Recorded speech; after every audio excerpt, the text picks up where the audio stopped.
What's up, y'all? I'm Elle, It's your boy Jew. And I'm Rashad. and this is the Culture Council. What's up, fellas?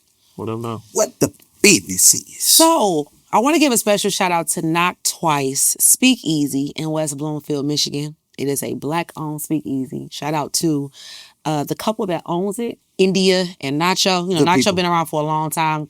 Clothes, that was the man back in Goodfella back in the 2000s. Just speaking of that type of situation, but they had a little situation. Escapade. Escapade. Times 10, actually. I would tell you this though, knowing them for many years and just knowing how well they run business, and I think it's so unfortunate for black people to be so hard on other black people that some young ladies decided to go in there and run up a bill and say, we gonna skedaddle up out of here.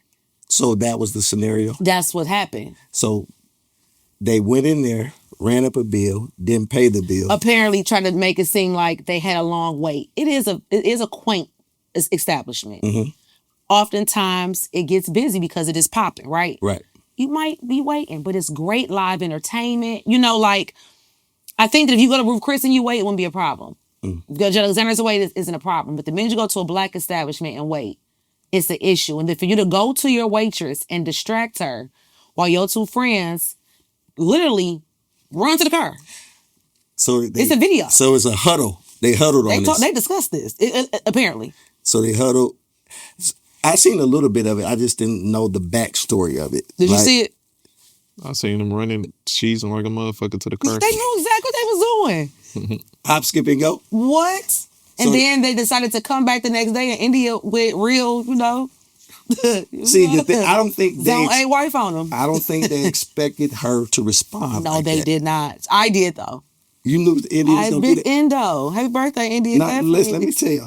I literally went to Knock Twice last night. And when I went to Knock Twice, I said, India, I'm scared of you. what the heck is going on? I said, do you want to talk about this tomorrow? I wish she would not have responded in that way, but I understand why. Now, why Because she felt disrespected. Let me ask you this. Why? Because she has to look at herself as who she is. She's a grand being, and that you let the people handle that. Which the police was there. I mean, sometimes this is what I learned. She's still a human experience. So if that's how she felt in that moment, I get it. There we go.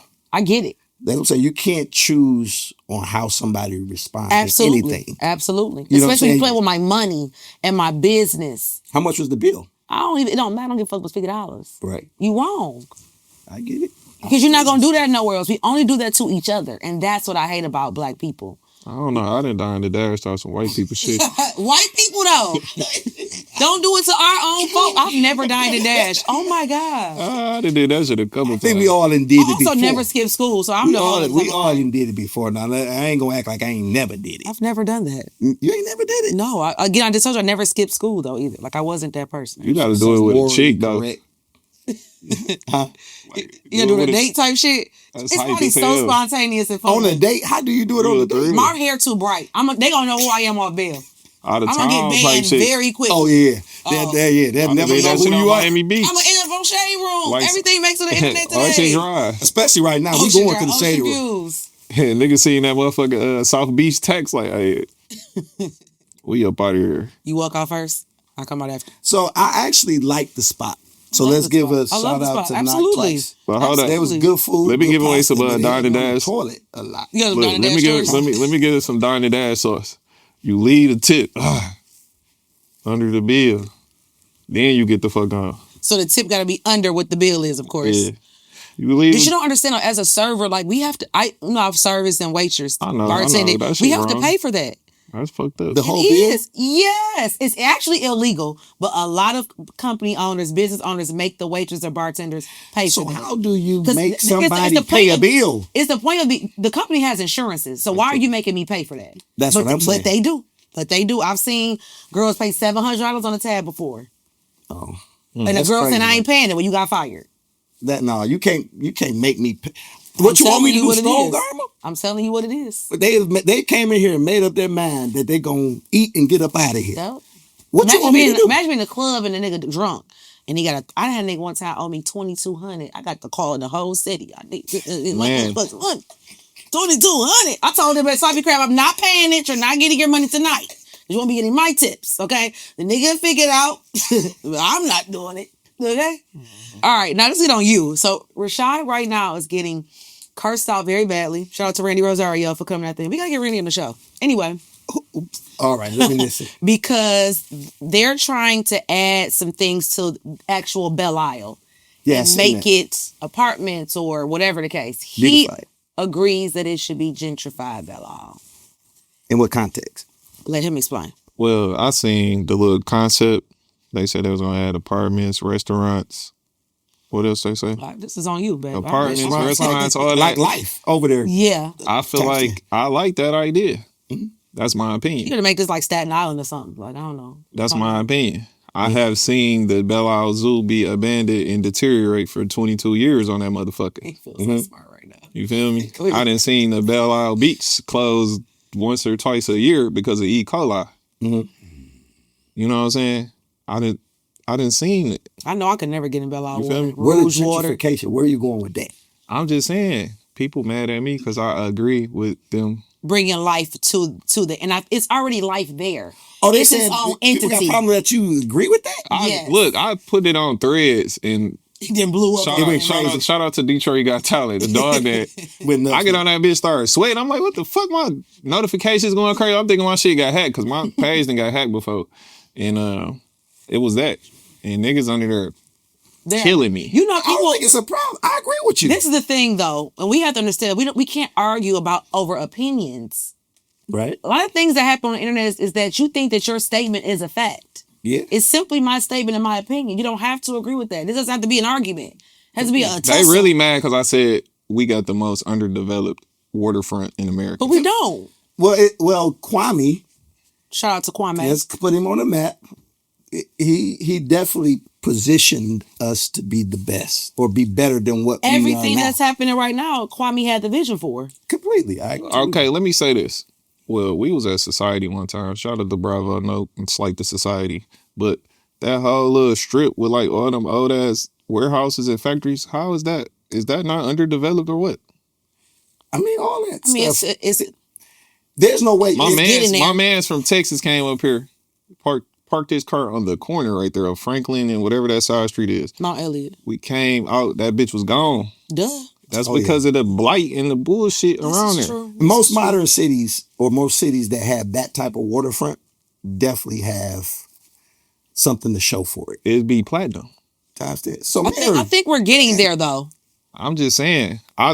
Everybody like, look what USA Today said or whatever. I feel like that's just good marketing from. You can pay a nigga to say we got the number one Riverwalk in America. Right. When I know I've been to San Antonio, Alamo, Riverwalk, and Chicago Riverwalk. You walk down in that bitch and it's bars and it's just. So you saying it should be like I can see where that Riverwalk could be. I could see that. I don't think on the island itself it should be a whole town. But I can see over there it thriving to have a little juke joints and little small clubs and bars. What we doing with it? I'm not opposed to it. That's all I'm saying. I'm just saying what we're doing with it and what my thing is. This is not my fight, okay? Bring a bag. This is not my fight because I've been crying all week about these Jay-Z tickets, okay? So y'all can talk about that. Why are you crying about it? Because I overslept on Monday and did not get the pre-sale. And so you know I teach. So throughout the week, on Tuesday when I did go to work, I'm like trying to get to the tickets and I'm doing stuff, doing this, doing that. And I every time I got in the queue, I got kicked out the queue and put back in and got kicked out. So I just been a little fussy bitch all week I've been pouting throughout the house because I have to see Jay-Z. I have to see the blueprint. Now I have to be there also. I have to be there. I have not missed Jay-Z since I was 12. He came to Detroit one time, 3 times in 1 year, and I synced that nigga all 3 times. Jay-Z, put like this, he is the blueprint. He is. That's what when I say he's the blueprint, we grew up listening to him, you know. I can't wait to just bring our homie on in a minute.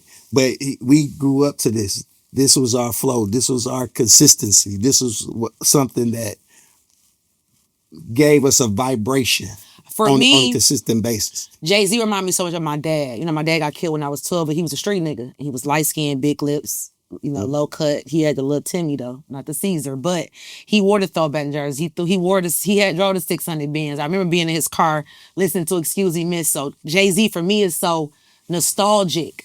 And I could say Jay-Z actually helped me forgive my father in his death because I was angry. I felt like he abandoned me. And I remember listening to Ballad for the Fallen Soldiers, and I was like, damn, he hustled for me. I went to private schools. I lived a very good life. I was very spoiled. And he did that to make sure I never needed for nothing. Even though his life was cut short. It's still reflective in me today. So I look at Jay and be like, damn, what if Blue would have been me had he not got out the streets? So I look at Jay like that. Bro, let me ask you this. Why do you think he picked now? Like Jay he could have did whenever. Why you asking him that question? I'm sitting right here. Why See not? how sexist that is? Why not? Why not now? I'm just saying, like, it's a void right now. All the old niggas is turned right now. But Nas been turned for a minute. All the old niggas see like, man, these young niggas ain't trying to. Man, Nas dropped King Disease and he was 100 miles and gunning. Like that was some good work. Him and Hit Boy together is a masterpiece. It's like how Jay had Timberland, how Jay had Guru, how Jay had Just Blaze. Nas finally got his producer that he just meshes with. And it's beautiful music for me. You think that's like a big deal? You got to have that one producer? You do. Anything that's great has teamwork. Yeah. It's always partnered with something. So you could think of anybody. The Isley Brothers is their group. Temptations, their group. Most people don't do well once they separate. David Ruffin did all right when he left. Ron Isley still got to go back to the brothers. It's always, great music always comes in partnership. The fellowship. Hello. Amen. Touch Somebody. Your neighbor, tell us. So we got a guest here today that was actually signed to Mass Appeal. Okay. Hometown hero. Okay. I don't think that he knows this, but he actually has a song on my soundtrack for my movie that I wrote. We'll ask him in a minute. You will know. We have Boldy James. Come on. Y'all clap it up for him. Boldy. Boldy James. Big OG. Yep. Nice to formally meet you. Boldy. What's the deal? Niggas told me I was old because I still snap at that. Brethren. Yeah. Great to have you here. What's up with the G's? Times 10. So this is just a monumental moment. I'm not sitting here with a friend, but he is my friend. I'm sitting here with a brother. Times 10. We over 25 years of relationship. Hug the same blocks. It's crazy because I would hear him sitting on the bench sometimes. I'm on Greenview and Pickford. We'd be sitting on the same bench, bro. And he'd get the flowing. While we was hustling. Let's call it what it is. He get the flowing, bro. And I'm like, that's crazy. And it's like, certain flows hadn't met the moment yet. But you like, once that moment hit, it's just a matter of time. And so it wasn't a shock to me that the world knows him as Boldy James, but I know him as Moochie. Mooch. Some might know him as James. I know him as Mooch. Times 10. But it's just crazy to see how you've grown and you maximize your growth. And you've created a traction with it. Bro, how you feeling this season, man? You want the dressed up answer or you want the truth? Oh, we real. The culture council, man. Yeah. I'm gonna give you the straight up and down. So like I was just telling my man I was kicking it with my pops. And Pop say 60 plus, he still got all his friends. If they didn't die from like old age or some type of ailment, just getting older, you know what I mean? That he still got the majority of his friend group. And they still hang out on the weekends. They still, party and lollygag as homeboys, you know what I'm saying? And I was telling him how like the money really don't make me happy. I'm just happy to be able to do the things I can do for the ones I love. Wow. And, and not feel, and know that they not feeling how we used to feel growing up, feeling pressure to do things that probably wasn't for us at the moment, just trying to cut corners and put a couple dollars in our pocket. He was telling me I already lost the game because all my friends is dead. So when I get my ceremony speech, or I finally get an award, my tribute go to a bunch of ghosts. Wow. See what I'm saying? So it's like, when they tell you, you probably don't want to go out there and play in them streets, because I seen everybody lose that game. And you thinking you the exception to the rule. Absolutely. But then you get, you go through a phase in your life where everything just get to, dying. You know what I'm saying? And I'm going through that. My son, you know what I'm saying? He got shot last year, end of last year. He only 14 years old. Wow. And, he been losing all his friends to the street life. You know what I'm saying? My little nephew just killed himself like 5 days ago. Wow. Wow, I'm sorry. Sorry to hear that. So, it just been rough. It been a rough patch on the family. I lost my brother Streets. He was like a major figure to my whole circle. So, I just been telling my kids, like my son Nico, I talk to him all the time because he come from a rough patch, and, his gang, they kind of, they play ball for real. You know what I'm saying? And I'm just trying to give them something different to look at besides the quickest way to crash out. Right. So that's what I've been going through. Like, So sometimes, in some people's eyes, how social media sometimes can blindfold us to reality. mm-hmm. You across the world, not just the country, you're an international artist where you're respected. People love you. People rock with you. They love your music. They love your approach. But that moment right there, they didn't get an opportunity to understand because, you can't post every moment that comes real. I'm not like that no way. Like, if y'all notice, I'm the least internet out of all the, so-called stars in the city, because I come from hiding from a camera originally. So so I would never, like, feel... We grew up like that. Yeah, I never feel comfortable, you know what I'm saying, giving people the bits and pieces of my life I know they can, take me on a whole nother, it'll derail me on a whole nother path, you know what I'm saying? I just try to stay focused on what people know me for on the legitimate side, you feel me? I try to, I'm running from my past, Julie. You know how we grew up, so yeah. I'm trying to... Look, the music is outlet, and it just always has been. It's therapy. See, y'all listen to it as music. He'll tell you, I've been writing raps before I knew how to rap. So it just became like a passion of mine that I was going to do whether I got paid for it or not. You know what I'm saying? And then once I got actually kind of good at it, he'll tell you I used to sit on the park bench and rap him to death. You know what I'm saying? But he knew all the raps was real. And then just like Free Draco, you know what I'm saying? Sure. Shout out Lil Cuz. Mm-hmm. You know what I'm saying? Shout out Doug. Yeah. But you a lover of the art. Okay. Yeah, It's poetry. Yeah, but it's therapy to me because I don't talk to people about my problems. Mm-hmm. So has that been like a issue for you? Like, because you can't find anybody to be a well to help you with your problem?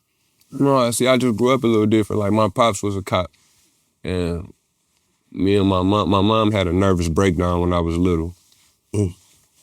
Because her and my dad was going through what they was going through. They was having marital issues. So she made me go live with my pops, but the way she put me out and made me go live with pops, it kind of did something to me. And, like, when I was over there with y'all, you notice, y'all never seen my mom. Y'all only knew my pops. Right. So most people got their moms to run to and, use for a crutch or, they titty boys all their life. I ain't grow up like that. I grew up, it was tough love. You know what I'm saying? You had to earn your keep. You didn't get what you didn't deserve. Mm-hmm. And I couldn't be selfish because I was the oldest and I had 3 little sisters growing up. So, You know. Did it like affect you, like as you're growing up? Yeah, of course. Did it? Yeah. Let me ask you this: did it put a little bit more ink into your pen For sure. as you wrote your I rhymes? had Brent mama growing up. You know, yeah. I had Fat Rod mama growing up. sure. You know what I'm saying? And they treated me like they own. Do you resent your mother? Mm-mm. Okay. Did that affect how you dealt with women? It probably affects how I choose women, cause I don't feel like I do a good job at choosing, cause I probably choose off superficial things, and then once the relationship gets serious, I realize like looks and I don't even like you for real. right, yeah, you know, Yeah. I got love for you, but I can't stand you for real. Wow. You know what I'm saying? And that's really most cases, but I wouldn't say like it affected me in a negative way. It taught me like how to be there more for my daughter and teach her how a man's supposed to treat her so she'll know how to treat a man one day. Absolutely. So we can new album Mm-hmm. just dropped. Shy just mentioned it earlier. He's a big fan of the project. Hook, line, sinker. Yo, shout out my boy Pasca, All right. And you said Pasca's from? Belgium. That's dope. So how did you meet him? He reached out to me, came to America. Came to America is crazy. This is crazy one. So gave me some money to do some songs, and it ended up turning out to be like something that the fans appreciated. So we done already re-up on 3 projects. I got 3 projects with Pasca. Goodness. The first one is called what did I call the first one? I forgot what I called the first one. I got too many. The second one was called Magnolia LaFleur. I named that after my great grandma. Okay. I'm from Mississippi. Okay. And then this one, the Hook, Line, and Sinker. So I got 3 Pasca projects. That's dope. So how are you still a part of Griselda? Yeah, that's for life. See, I love Griselda. As a unit. Alchemist plugged me with Griselda because he felt like, you know what I'm saying, my sound was suitable to what they was doing over there. Absolutely. But he also knew like what type of world Detroit is. So me being one of the only artists that's probably in my lane to the degree I am in, you know, like, you know the type of music I make. People ain't really in that bag. You know, you see people. It's an acquired taste, especially for Detroiters. Yeah, you know what I'm saying? I just talked to Mace today. Like my homeboy just hit me up and said, yo, somebody want to holler at you. He turned the phone around. It was Mace. Wow. And Mace like, yo, I was just telling homie, like, you got that shit made me want to rap again. You know what I'm saying? He like, you know, was just basically saying like he missed, you know, the guys that got that type of gravity. It's a storytelling too. That's what I appreciate about your music. And when I first heard Griselda, I'm like, this is the new Wu-Tang. I don't even mean it for it to be storytelling. Just the day write my raps, like I live a little and then life just, it scribble up the shit y'all listen to for me. And you still write. Yeah. And I think that's important. I think so many people want to take on this Jay-Z method where, and they lose the art because you have to think sometimes. Yeah. Just trying to freestyle is not for everybody. But that's really not freestyling. Like it's premeditated, but they haven't lived enough life to be able to just go in the booth and do what Jay-Z does. No, period. Yeah. You know, you can read 1,000,000 books. You still, your pen, a lot of people probably read way more than Jay-Z, but they still can't match his pen because they haven't lived his life. Like Jay lived a crazy life, survived a crazy life to be able, you know, to sell the game to us now. You see what I'm saying? Like, it ain't to be told, it's to be sold. He's selling the game in bits and pieces to how he see fit for us to, you know what I'm saying? Take heed of what he kicking at the ball. Like, same shit I go through with my fans. A lot of them can't really relate to what I'm saying. It just sound good to them. Wow. Yeah. That's what I was about to ask you. I was about to ask you, who do you make music for? The guys, my kids, my brothers, my cousins, the gang. Because they the only ones really understand where it's coming from, and then the rest of the world accept it because they know it's coming from a real place. That you said today you got a call from Mace, and I know, you know, growing up, that had to be somebody you listened to. Of course. You know, when it comes to the journey. I for sure was a murder fan.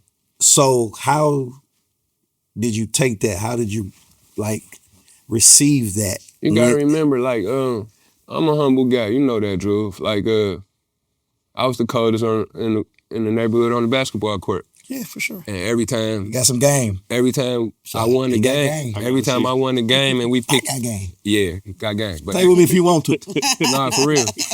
We shoot jumpers from the curve. From I'm Monday. trying to. I'll leave it like that. Yeah, for I didn't sure. mean to cut you off, bro. Go But no, I just was saying, like, you never seen me, after I collect the winnings, you never seen me brag or rub the pad in nobody's face, you know what I'm saying? I just won, and that's just what it was, you know what I'm saying? I'm used to winning. It sounds like self-fulfillment. I'm just used to winning, because I done lost so many times. I done lost big so many times, you know what I'm saying? That one win always feel bigger than all your losses, you know what I mean? Well, do you feel like you too humble? Yeah, at times, for You sure. feel like you... They I feel like you- they'll take something lightly sometimes, like... Yeah. Like Bleed always tell me all the time, like, hey man, you know what I'm saying, you gotta do this, that, this, and the third, like with the music, cause you ain't pushing the envelope hard enough. Like you got this shit in your back pocket, and I don't feel like you giving it your all, you know. And it's like I'm trying, Bleed. I'm trying to stay focused and wing through all this other shit we going through. You know what I'm saying? But being humble for sure don't get you nowhere, cause. But I guess like I got a laid back approach with the music. But I think the way I rap, that's my flex. You know what I'm saying? Yeah, because the way you speak about the music, and I'm looking at 2025, you dropped 9 projects. 12, because it was 3 off the grid, but it was 12. Well, That's a lot 12, of that's music. even crazier. You know what I'm saying? Like, somebody, you damn near need a spokesperson to pop that shit for you. You know what I'm saying? Because ain't nobody doing no shit like that. Not in this.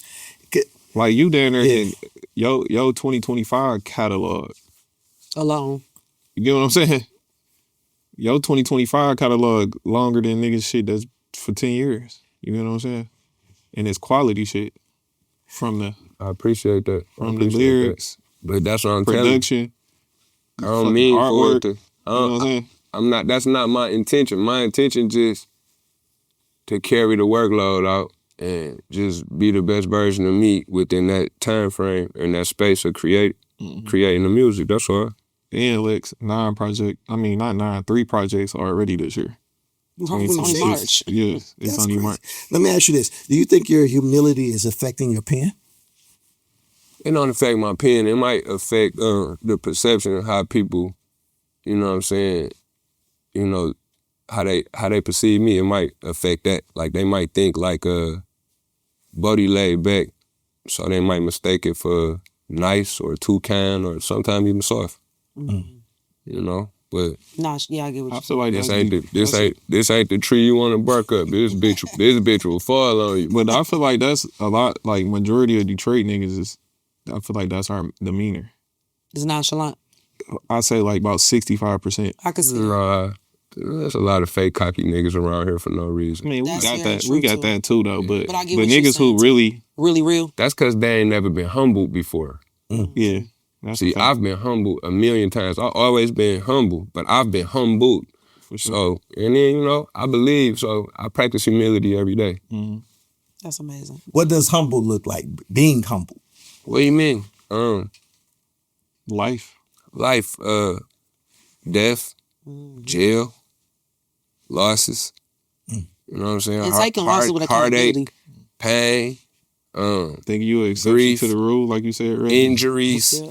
You know Niggas think what they I'm saying? invincible, Yeah, and when they for real. until the crown fall, That's right. just I don't know what that shit is. a lot of people feel like that. And it's all like I said. A lot of times, people that realize like being humble sometimes is God protection. For real. You know, God could be protecting you from something. Instead of real. saying why me, it's really why not me. Like FanDuel didn't humble me. For real. I love sports. I be like, what the fuck? That 0.5, that bitch The be most serious moment, just unserious. I gotta ask a question too. I love Nas too, Elmatic. You know, how did that happen? I had a situation. Well, first of all, shout out to the Alchemists. I was doing a project with Alchemists. We was gonna use it for a mixtape where Al was just gonna, you know, put it out on the independent side just to test the waters because he had never done that before.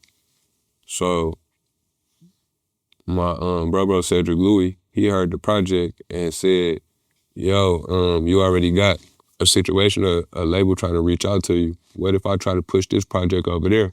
And I was telling him, like, I don't really want a record deal, though. So he went over there and negotiated a partnership with Mass Appeal.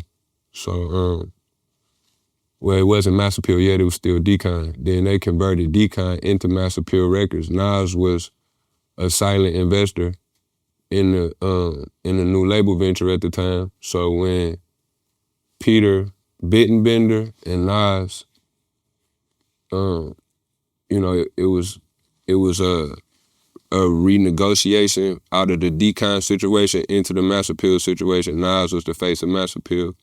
So it almost looked as if Nas signed me, but it was a partnership. Okay. And I was still in the street, and I really wasn't focused on music like I was supposed to be, so I kind of dropped the ball on that situation. Then I got locked up.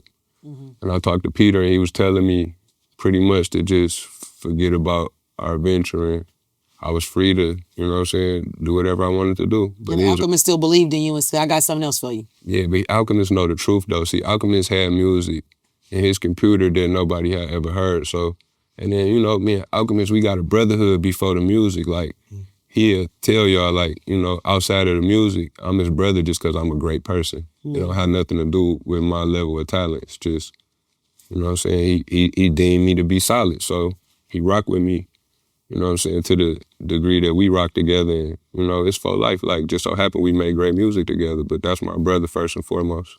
It's always great to make sure that you are a good person first, because you never know what doors open for you because of that, and relationships that you have and you keep because you are a good person. And also, like you said earlier, you're a believer. Mm-hmm. That's the most important part. Absolutely. Question, what was the first conversation? How did that first conversation with Nas, how did that go?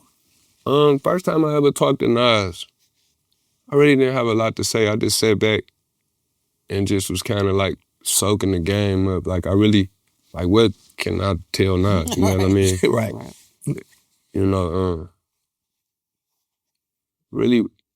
Really the longest conversation we had was, remember I caught that case back in like 2003?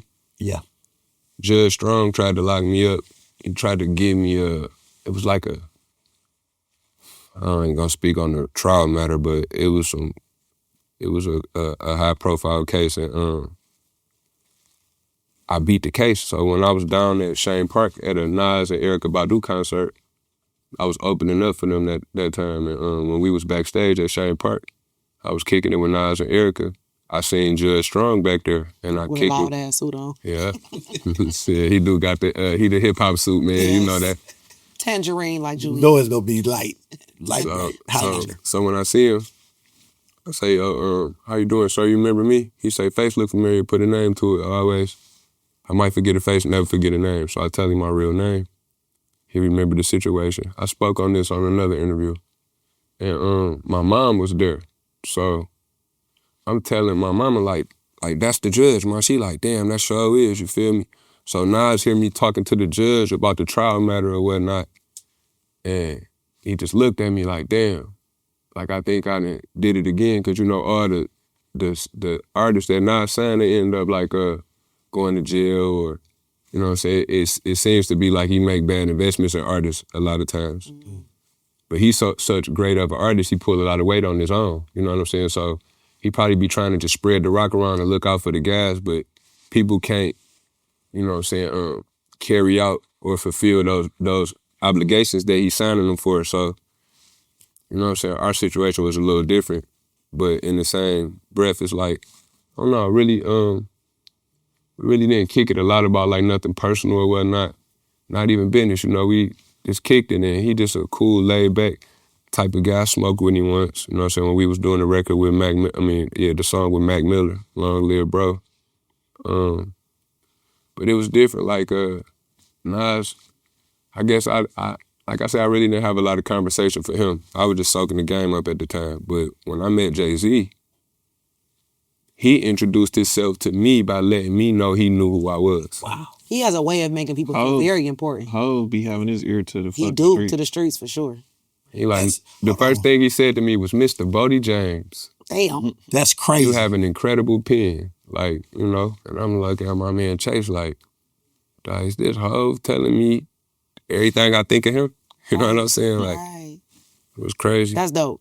No, that's hard. dope. That's hard. That's And I crazy. told Waiting on him to meet me and I too. told him, you know he's happily married, and you look like you are too. I am, but I still got a story to tell. What I just said earlier. That's the story I think If he see this interview, he gonna know that story. He got to see it. Push it on. I'm on it, Mike. You, All right, I got a question. How did Detroit shape you into who you are today? Oh man, Good question, bro. I was a good kid growing up, man. I never wanted to hurt a fly growing up. I never wanted to see nothing die. I never wanted to see a dark day. None of that. I never wanted to see my people go through no hardships. None of that.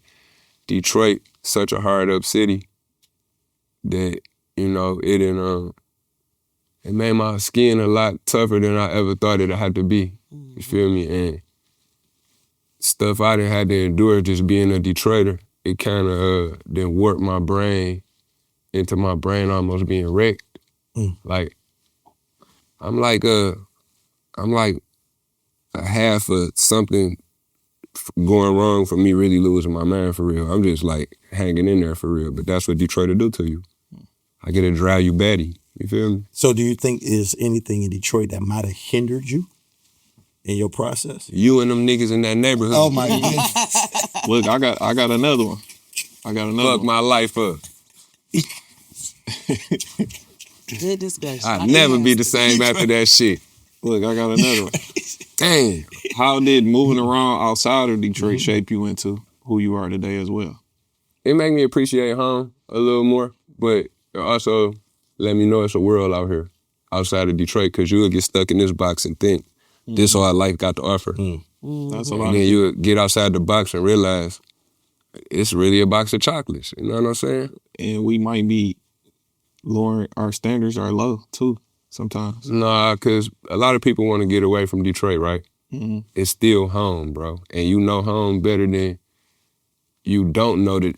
You know home better than something that you're not aware of and is so far from home. Why would you put yourself, it's like people who move to California. They think this because they get a couple dollars, they can go to Cali. No, that's a fact. Like the niggas 2 doors down ain't fully blown gangbangers and they up on you 2 doors down and they waiting on you to slip so they can send the little homies in there, kick your dough in, take all your, you know what I'm saying? Yeah. I remember I went to New York and we had a meeting with PRPS. PRPs, the clothing brand? Yeah. So, you know that shit stand for purpose? No. Yeah, I found out in that meeting. And they was like, the office was like in some ducked off shit, like, and they told me how much they was paying rent in there, and I own a store too, and I knew how much my rent was. That shit made me come home and go harder, because my shit was so fucking cheap. And our profit margins was so, you know what I'm saying, great. And I'm seeing what New York niggas had to deal with and what I didn't have to deal with. And like you said, in Detroit is like a fucking... That's why they hustle so strong, because the price of living is so high. Yeah. I felt like my shit needed to step up. That's really an advantage we got that people don't take advantage of. This is true. Like the cost of living is not, you know, as expensive, you know, in places like LA and New York, but the hustle is just as strong. So if you catch rhythm with something,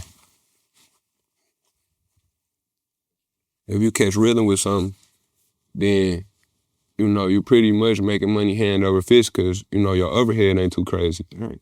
But in New York, they gotta go crazy because they might be paying $12,000 a month for the building that they got. You see what I'm saying? $2,000 a month for them is in the projects.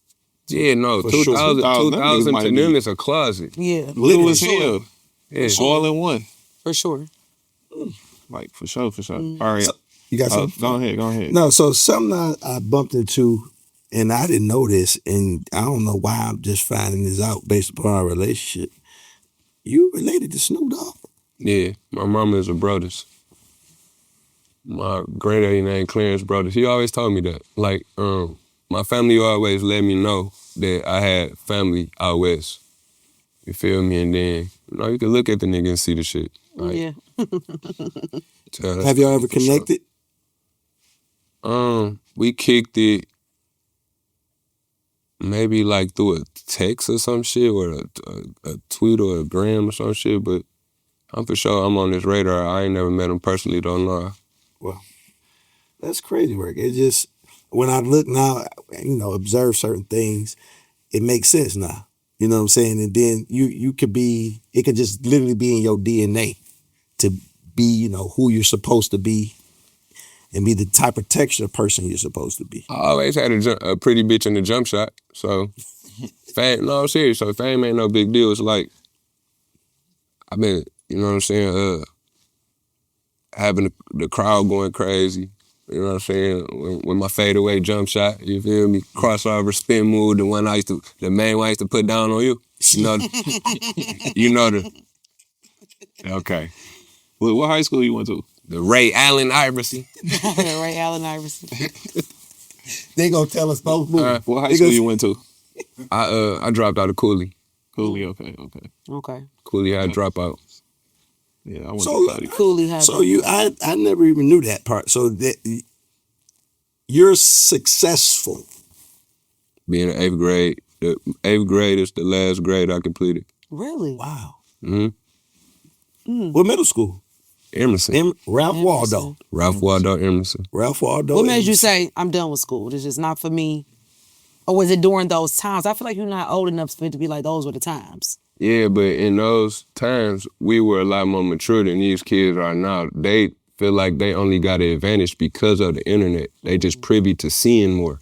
We had to actually go outside and experience that. So my 14, 13 years old was a little different than these kids now. Like, For sure. I don't know. These kids are privileged. I felt like I can teach the class at that age. That's why I dropped out. Like, I felt like I can teach the class. Like, you know how, like, I'm in the back trying to talk to you because, you pretty yellow, my type, so I'm in the back flirting with you, cheating off your homework or something, you know what I'm saying? And she say, James, you running your mouth, you must feel like you could teach this class. I dare near look at the bitch like, bitch, I couldn't wait for you to ask me that. You feel me? Because, I mean, I'm serious. Like, I've always been like a whiz kid for real. That's why, like, Pops didn't agree with a lot of shit I did growing up, but he never really intervened because he felt like I pretty much had a grip on what I felt like I knew what I was doing. So, what age did you feel like Detroit hardened your skin, like you said earlier? Early, because my best friend died when I was a kid. Her name was Tanya. This should be sounding like I'm capping sometimes. Her brother raped and choked her to death. Oh my God. So that was my introduction to losing somebody I love that was close to me and death. Like, that was my introduction to that. It was a cruel traumatic. introduction. Yeah, that's crazy. Like, I'm sitting on the porch dribbling the basketball, asking my man, like, because we had just came from the funeral, and that was the first time I ever seen a dead body. And it, like I say, it's one of my best friends growing up. Like, she was a little older than me, but, she was my next door neighbor. And me sitting there in that casket, lifeless, you know what I'm saying, just did something to me. So I'm sitting on the porch dribbling the basketball. We stayed on Belvedere and East Warren at the time. We was in a 2-family flat. I'm sitting on the porch dribbling the basketball. And I'm just thinking, like, damn, we gotta leave this bitch one day. Like, you don't live forever. Like, that was really fucking me up, bro. Yeah, I understand that. You feel me? Like, Mess you up when you think about it. Especially when you're young. Like, when you finally realize, like, damn, this shit ain't forever, huh? It start making you want to make the best of it from that point, you know what I mean? So, all my experiences and just being in Detroit, especially like the hardships, that's what pretty much made my skin tough. Everything else is probably the reason why, I wake up and keep pushing every day. You know what I'm saying? The positive shit, but the more negative shit for sure. It's purpose and pain for sure. All right. So I gotta say one thing for you get there. I wrote a movie, co-wrote a movie about my father that was murdered. And I went to D-Rick and said, I want to put together a soundtrack. I feel like we don't have soundtracks, especially in indie movies. I need some music. And he became the executive producer of the soundtrack for my movie called Justice. And then he brings me a song with you. Y'all shot a video. And I'm like, damn, this kind of sweet. You know what's crazy about that video? I can barely walk when I shot that video. Damn. I could barely stand up when I shot that video. I just had a car accident where I broke my neck and my back. Damn. So I was paralyzed momentarily. And then at that point when D-Rick shot the video, like I said, I could barely walk. It was amazing though. That's one of the top songs people like on the soundtrack though. So whether you know it or not, I appreciate you for, of course, D-Rick. Show the D-Rick. D-Rick, that's my brother. He does anything I ask him to do. And he put that soundtrack together. It was superb. And I was able to get you. I got Mac Nichols, Babyface Ray, Tay B, the whole city payroll. They fucked with me on that and put Shout out together to all a the great, guys. Shout out to all the guys. piece of artwork for me and the representation of my loss, which is not my gain. But thank you for that. My question was, what's your favorite Coney and what's your Back on that. and what's your go-to Coney order? I ain't gonna tell you my favorite Coney because I still go to the joint. Okay. So I don't wanna, Give me your second one. my second favorite Coney? Okay. Probably Omega, Southfield Grand River. Oh, that's the one. I went to 8 Mile. He said 8 Mile a mile. What's your go-to order? I'm tricky with it. I like nowadays I like a Greek salad with a side of lamb chopped up on the salad, a lamb salad. That's called. But you know, of course, it's cheeseburger deluxe, chili fries. You feel me? Same shit, yeah. The grease. Yeah, you know that grease keep black man alive. Hell yeah. That's funny that you asked that because they still on that. You got some more shot? I got a question. Go ahead. Well, out of all the Detroit artists, I know you got real authentic relationships with them. Your next, where you are right now in this season of your life, who would you like to team up with and create a soundtrack that would change the trajectory of how we look at things right now In the city. in the city? Okay. All right, there's probably an artist y'all don't know. His name is Dave Hill. I know Dave. Dave is cold, bro. Like that's one of my favorite rappers right now that really ain't sprouted. You know what I'm saying? And Where area is from? 7 Mile Evergreen. Okay. He from Hayden. Okay. But By him. artist that you, because he just remind me a lot of myself. You know what I'm saying? His approach towards the flow, his beat selection, topic of discussion. You know what I'm saying? And you know he laid back. You know he don't make like rowdy music, but you know what I'm saying, it's impactful. And when you listen to it, it's like you can tell he really can out rap niggas. See, that's what I be on. Like you can do all that song and dance, you can't out rap me though. You know what I mean? Like you might not even particularly care about my topic of discussion, but you can't put an array of words together like me with meaning and truth behind it. You feel me? Like that's my specialty. But You think it's a lot of fabrication in these raps? I'm not gonna say that. I'm not gonna put that on nobody. I'm not gonna put that on nobody. I'ma just say